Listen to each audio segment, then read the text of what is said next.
আসসালামু আলাইকুম বন্ধুরা, আপনাদের সবাইকে আমার চ্যানেলে স্বাগতম। আজ আমি দেখাবো কিভাবে খুব সহজে আর কম উপকরণে গরুর মাংস দিয়ে আলুর ঘাঁটি রান্না করা যায়। চলুন তাহলে আর দেরি না করে শুরু করা যাক। রেসিপিটি তৈরি করতে যা যা উপকরণ লাগবে। গরুর মাংস দিয়ে আলুর ঘাঁটি রান্না করার জন্য এখানে মাংস নিয়েছি পরিমাণ মতো। এখানে আস্ত কিছু মশলা দিয়ে দিচ্ছি, দারচিনি, এলাচ আর তেজপাতা। এলাচটা থেতো করে দিয়ে দিয়েছি। এখানে কেটে রাখা পেঁয়াজ কুচি দিয়ে দিলাম হাফ কাপ পরিমাণ। 1.5 চামচ পরিমাণে মরিচের গুঁড়াটা দিয়ে দিলাম, ঝালটা স্বাদ মতোই দিয়ে দিয়েছি। 1 চামচ পরিমাণে হলুদের গুঁড়া দিয়ে দিলাম। এখানে 1 চামচ পরিমাণে ধনিয়ার গুঁড়া দিয়ে দিলাম আর লবণ দিয়ে দিচ্ছি এখানে 1.5 চামচ পরিমাণে। লবণটা স্বাদ মতোই দিয়ে দিলাম।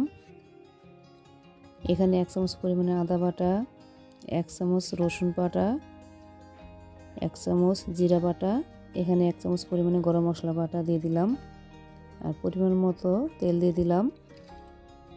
এখন সবগুলো মশলার সাথে মাংসটা ভালো করে মাখিয়ে নিচ্ছি। একটু সময় নিয়ে ভালো করে মাখাচ্ছি।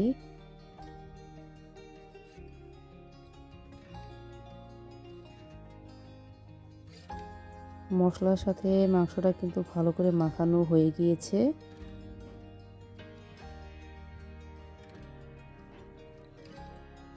আর যেহেতু আলুর ঘাঁটি রান্না করব, তার জন্য এখানে আলুটা আমি সেদ্ধ করে রেখে দিয়েছি, ম্যাশ করে পরে দিয়ে দিব। প্রথমে মাংসটা ভালো করে কষাবো। কষানোর জন্য চুলায় বসিয়ে দিয়েছি। এখন ঢাকনা দিয়ে ঢেকে কিছুক্ষণ অপেক্ষা করব কষানোর জন্য। মাংসটা কষানো হয়েছে কিনা আবার একটু দেখে নিচ্ছি। আর এখানে এক্সট্রা যে পানিটা উঠেছে, এতটুকু পরিমাণে পানি দিয়ে কিন্তু মাংসটা ভালো করে কষানো হয়ে যাবে। আর একটু সময় নিয়ে মাংসটা ভালো করে কষাবো। ঢাকনা দিয়ে ঢেকে আবারও কিছুক্ষণ অপেক্ষা করব। কষানোর মধ্যেই কিন্তু মাংসটা ভালো করে সেদ্ধ হয়ে যাবে। আর একটু সময় নিয়ে কিন্তু মাংসটা ভালো করে আমি কষাবো। এর মাঝে আবার একটু নেড়ে নিচ্ছি। এখানে আস্ত কয়েকটা কাঁচামরিচ দিয়ে দিলাম, দিয়ে ভালো করে আবার একটু মিক্স করে নিচ্ছি।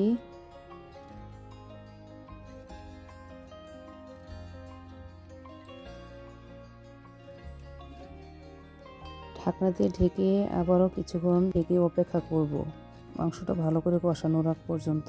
মাংসটা কিন্তু ভালো করে কষানো হয়ে গিয়েছে। একটু সময় নিয়ে কিন্তু মাংসটা আমি ভালো করে কষিয়ে নিয়েছি। কষানোর মধ্যে কিন্তু মাংসটা 95% সেদ্ধ হয়ে গিয়েছে। আর এখানে ফুটানো গরম পানি দিয়ে দিলাম মাংসটা ভালো করে একটু সেদ্ধ হওয়ার জন্য। আর ফুটানো গরম পানি কিন্তু এখানে দিয়ে দিয়েছি।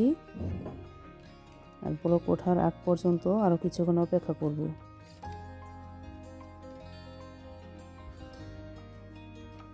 আর এখানে সেদ্ধ করা আলুটা আমি নিয়েছিলাম পরিমাণ মতো, ম্যাশ করে দিয়ে দিলাম।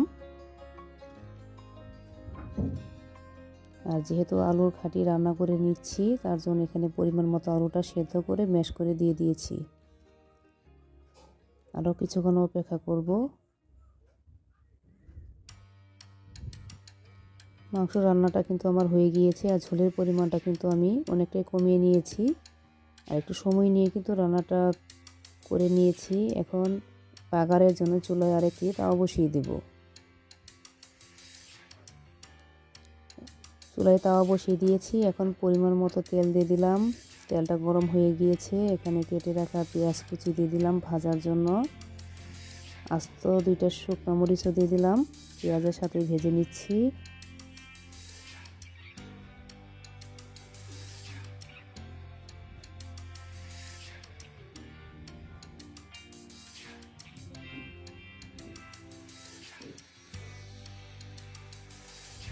পেঁয়াজটা কিন্তু আমার ভাজা হয়ে গিয়েছে। এই পর্যায়ে ফোড়নে জিরা আর কালো জিরা দিয়ে দিলাম পরিমাণ মতো, একটু দিয়ে ভালো করে একটু ভেজে নিয়েছি। আর রান্না করা মাংসটা আবারও চুলায় বসিয়ে দিয়েছি। এখানে 1 চামচ পরিমাণ ভাজা গরম মশলা গুঁড়া দিয়ে দিলাম আর ভাজা পেঁয়াজ বেরেস্তাটাও দিয়ে দিচ্ছি। এখন ঢাকনা দিয়ে ঢেকে 2 মিনিটের মতো দমে রাখবো। রান্নাটা কিন্তু আমার হয়ে গিয়েছে। আর রান্না শেষে বাগারটা দেওয়াতে কিন্তু রান্নার স্বাদটা আরও বেশি মজার হয়, তার জন্য বাগারটা দিয়ে দিয়েছি। এখন একটি বাটিতে নামিয়ে পরিবেশন করে নেব। তো বন্ধুরা, এই ছিল আজকের গরুর মাংস দিয়ে আলুর ঘাটি রান্নার রেসিপি। আশা করি রেসিপিটা আপনাদের ভালো লেগেছে। যদি ভালো লাগে তাহলে অবশ্যই ভিডিওটা লাইক করবেন, বন্ধুদের সাথে শেয়ার করবেন এবং নতুন নতুন রেসিপি দেখতে আমার চ্যানেল সাবস্ক্রাইব করতে ভুলবেন না। সবাই ভালো থাকবেন, আবার দেখা হবে নতুন একটি রেসিপি নিয়ে।